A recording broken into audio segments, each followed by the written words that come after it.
नमस्कार दोस्तों, simplex academy में आप सबका स्वागत है। आज हम पढ़ने वाले हैं एक बहुत ही इंपॉर्टेंट, एग्जाम ओरिएंटेड और लाइफ सेविंग रेमेडी। सोचिए, एक पेशेंट है, चेस्ट में बहुत सारा म्यूकस जमा है, आवाज आ रही है लेकिन कुछ भी बाहर नहीं आ रहा। पेशेंट धीरे धीरे स्लीपी हो रहा है और सांस लेने में तकलीफ बढ़ती जा रही है। ऐसे केस में तुरंत एक रेमेडी दिमाग में आनी चाहिए, एंटीमोनियम टार्टारिकम। एंटीमोनियम टार्टारिकम को टार्टर एमेटिक भी कहा जाता है। ये remedy specially respiratory system, nervous system depression और कोलैप्स कंडीशंस में यूज होती है। इसका सबसे इंपॉर्टेंट की नोट है much rattling but little expectoration. मतलब चेस्ट में म्यूकस की आवाज बहुत होती है, जैसे सब कुछ भरा हुआ है, लेकिन पेशेंट उस म्यूकस को निकाल नहीं पाता। ये लाइन एग्जाम में डायरेक्ट पूछी जा सकती है, इसलिए इसको याद रखना बहुत जरूरी है। एंटीमोनियम टार्टारिकम एक केमिकल कॉम्पाउंड है जो एंटीमोनी और टार्टारिक एसिड से मिलकर बनता है। ये बॉडी के अंदर जाकर स्पेशली लंग्स और वेगस नर्व या न्यूमोगैस्ट्रिक नर्व पर एक्शन करता है। इसी वजह से ये रिस्पिरेशन को डिप्रेस करता है और म्यूकस क्लियरेंस को इफेक्ट करता है। एलन कहते हैं, पर्सन्स द हाइड्रोजेनॉइड कॉन्स्टिट्यूशन ऑफ ग्रावोगल। इसका मतलब ये वो लोग होते हैं जो डैम्प मॉइस्ट क्लाइमेट में जल्दी बीमार पड़ते हैं, जैसे बेसमेंट, सीलन वाली जगह या बरसात का मौसम। ऐसे पेशेंट्स को कॉफ, ब्रीदिंग प्रॉब्लम्स और वीकनेस ज्यादा होती है। Child clings to those around, wants to be carried, cries and whines if anyone touches it, will not let you feel the pulse। बच्चा बहुत क्लिंगी होता है, हमेशा गोद में रहना चाहता है, टच करने पर इरिटेट होता है, रो देता है और डॉक्टर को पल्स तक चेक नहीं करने देता। कंपैरिजन, एंटीमोनियम क्रूडम, टच बिल्कुल पसंद नहीं, इरिटेबिलिटी ज्यादा। सैनिकुला एक्वा, बच्चा जिद्दी और रेस्टलेस। ग्रेट स्लीपनेस और irresistible inclination to sleep with nearly all complaints. Nux mosch opium, ये एक बहुत बड़ा कीनोट है। पेशेंट को हर कंप्लेंट में बहुत ज्यादा नींद आती है, चाहे कॉफ हो, वॉमिटिंग हो या फीवर, पेशेंट बस सोता रहता है। Comparison, nux moschata, dryness plus sleepiness. Opium, coma जैसा deep sleep. Diseases originating from exposure in damp basements or cellars। Ars, Aran, Ter. Damp जगह से डिजीज स्टार्ट होती है। Comparison, arsenicum album, anxiety plus restlessness.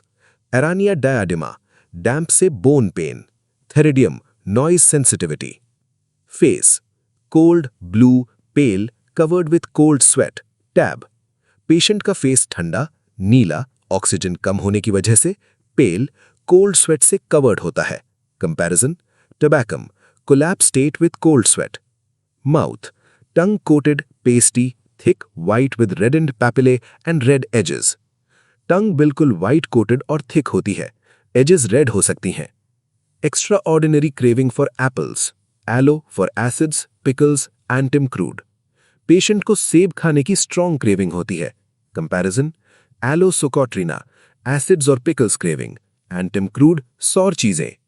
Gastrointestinal system, vomiting in any position except lying on right side until he faints, followed by drowsiness and prostration।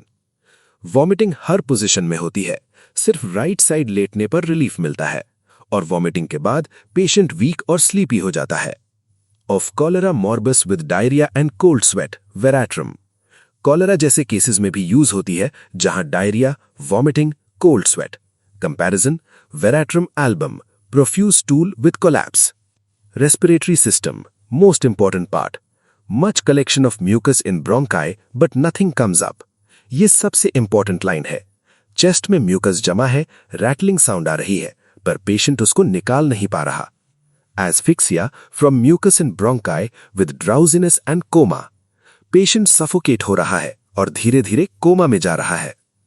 Child at birth pale, breathless, gasping, asphyxia neonatorum। जब newborn baby में सांस नहीं आ रही, gasping हो रहा है, तब ये रेमेडी लाइफ सेविंग हो सकती है। Relieves the death rattle, tarentula, last stage की रैटलिंग ब्रीदिंग को रिलीव करती है।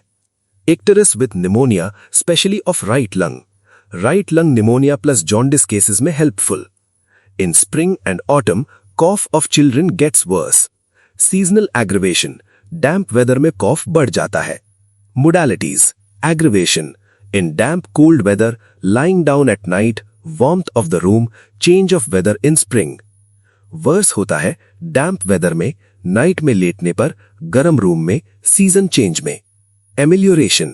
Cold open air, sitting upright, expectorating, lying on right side. Better होता है fresh air में, बैठने से, right side लेटने से, mucus निकलने के बाद. Relations. Similar. Lycopodium, veratrum, ipecac. Comparison समझें. Lycopodium clavatum, right-sided complaints but less drowsiness. Veratrum album, vomiting plus diarrhea plus coldness. Ipecac, nausea constant, vomiting से relief नहीं. Antimonium tart में drowsiness prominent होती है, respiration depressed होता है. When lungs seem to fail, it supplants ipecac. जब ipecac fail हो जाए और पेशेंट स्लीपी हो जाए तो एंटिम टार्ट यूज करें. For bad effects of vaccination when thuja fails and silicea is not indicated. Vaccination के बाद के कॉम्प्लिकेशंस में भी यूज हो सकता है. Children not easily impressed require hepar sulphur. अगर एंटिम टार्ट का केस हो लेकिन बच्चा रिस्पॉन्ड ना दे तो हीपर सल्फर कंसिडर करें. Final summary exam revision. 1. Much rattling but no expectoration. Most important keynote. 2. Extreme drowsiness with complaints. 3. Hydrogenoid constitution, damp se worse. 4. Better by sitting upright and right side. 5. Life-saving remedy in pneumonia and asphyxia. अगर आपको ये lecture helpful लगा हो तो like करें, अपने दोस्तों के साथ शेयर करें, सिंप्लेक्स एकेडमी चैनल को सब्सक्राइब करें, कमेंट करें नेक्स्ट कौन सा रेमेडी पढ़ना है. मिलते हैं नेक्स्ट लेक्चर में.